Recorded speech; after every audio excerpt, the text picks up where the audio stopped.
Can you pass me the glass over?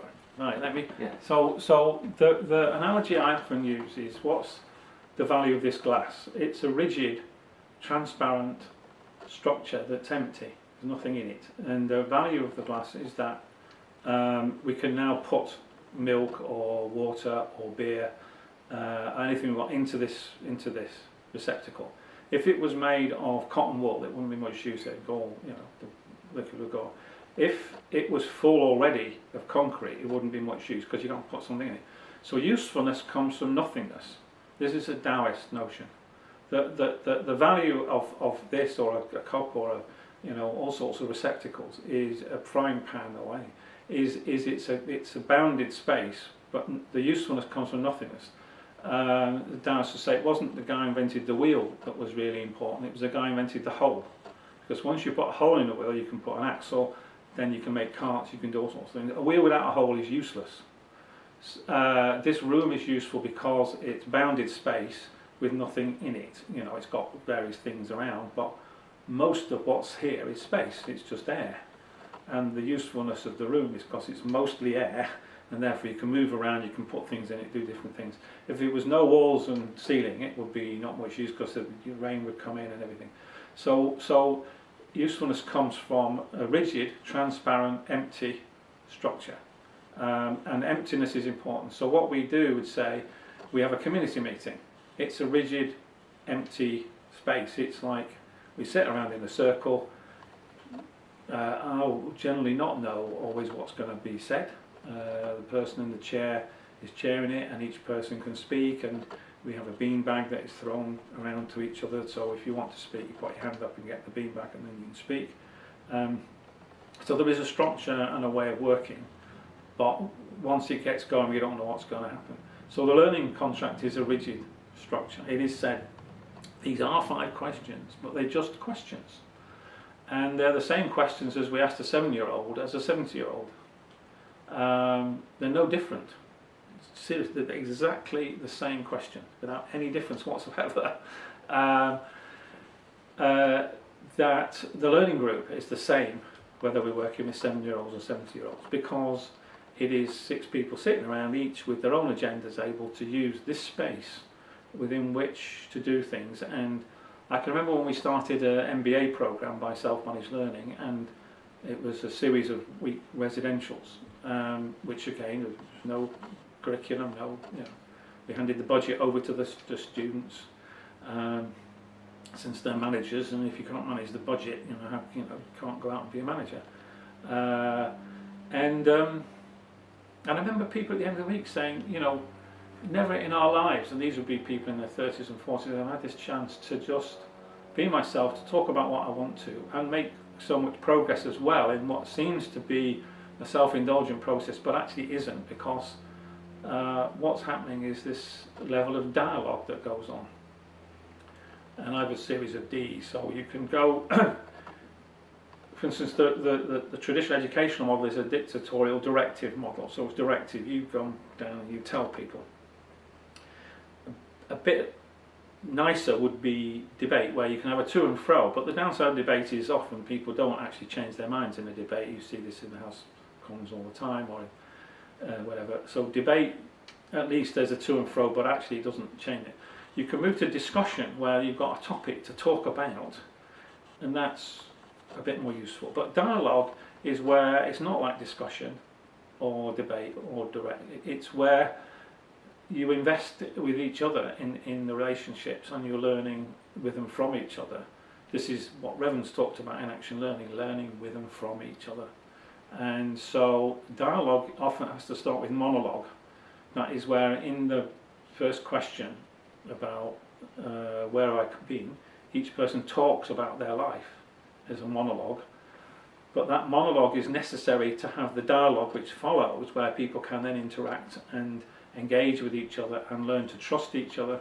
I often ask at the end of that, people doing that question 1, do you have more or less respect for the other people as a result of doing that? And 100% of the time people say I have more respect for someone by knowing more about them, and therefore I can engage with them more and do all these things that I need to do, because there is a dialogic relationship, not a directive or debating or discussion relationship.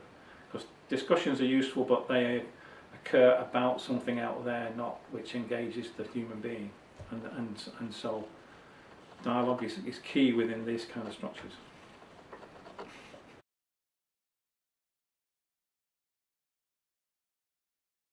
One of the things that people confuse with the self-managed learning approach is that there is a key role for adults or the other person, or even when I'm working with adults, if I'm working in a company with people of adults, 40s and 50s, whatever, there's still a role for someone like myself doing something that's different from everybody else, which is helping them to learn to engage with each other and to keep the focus on learning, and etc., etc. Because the learning group is not a place of coming to gossip or just chew the fat or whatever. It is a place where the focus is on learning and getting better and improving and developing. So I would say my role, either with an adult group or with young people, is first of all it's about the people. So I need to understand this other person, which is where the 5 questions are really important, because I understand now something about this person that I wouldn't know if they didn't answer those 5 questions. There's no way that I would have that knowledge about a person without them doing those questions. So I now know about this person. I know something about their problems. I know something about their processes of learning. And so these are key things. This is what I call the P mode. So that it's a focus on the person. When I'm working, for instance, right now with a university medical school with professors and others, I don't know anything about their work. I mean, it's really complicated. They're mostly researchers doing amazingly complicated things. I have no idea, but I can sit with them and say, so you're doing that, where does that go to? What do you want to try and achieve? How will you do that? And I've no idea even when they answer them what those answers mean, because they're not the world. It's not my world. It doesn't matter. I can still ask the questions. I can focus on that person as a human being.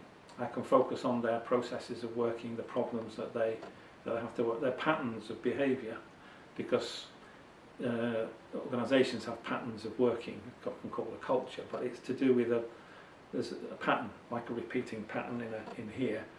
Things get repeated. The thing about cultures often is that it starts one place and it loops around back again, because that's what the culture says you do, and the things that aren't discussable. So the learning group is fundamentally about that.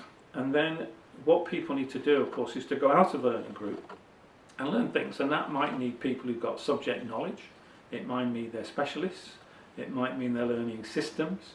It might mean they're learning solutions to the problems that they have. And there are 2 errors, especially when I'm working with managers, is that one of the errors they make is they talk about the problems but then don't go anywhere with them. In other words, you're not getting a solution to it. We're not going out from that. They're not learning new skills that they may need. So that's an error. But the other error, we start with S and go to P. So this is what schools do. We teach you these subjects, which we imagine will be useful to you in the future, but we have no idea what you'll be doing in the future or who you are as to why you want to learn these things, but we're telling you should learn them because they will be helpful to you. And of course what happens is that the solutions you learn distort the problems to fit the solution.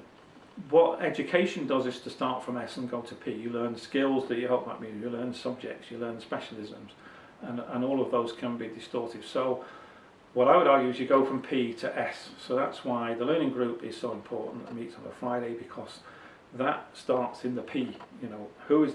This is a real person with real problems, real patterns of behaviour that they're dealing with, real processes of learning. How can they go out there? What subjects would be useful to learn? What skills? What specialisms? And so you've got an opportunity to go from P to S, and therefore we need 2 kinds of people sometimes. People are P oriented and S oriented. So it's not that people with subject specialisms. It's really important that people have subject specialisms. working in the college, you know, it's great that I have someone who's a music tutor who's a specialist in music. I can't help somebody learn to play guitar or paint or whatever. You know, I mean, so you do need that S world, but it's after you found out about the person. So what education does is to throw all this stuff at people and hope some of it sticks that will be useful to them when they're presented with the real problems of life. The downside of that is the distortion that it does. So people are encouraged to think narrowly out of the world that they've learned about. Hence the banking crisis. People are mathematicians, they can do the maths. They're brilliant, you know, they've got a PhD in maths. But they don't know what Mr. and Mrs. Smith down the road, when they're thinking of buying a house, is doing.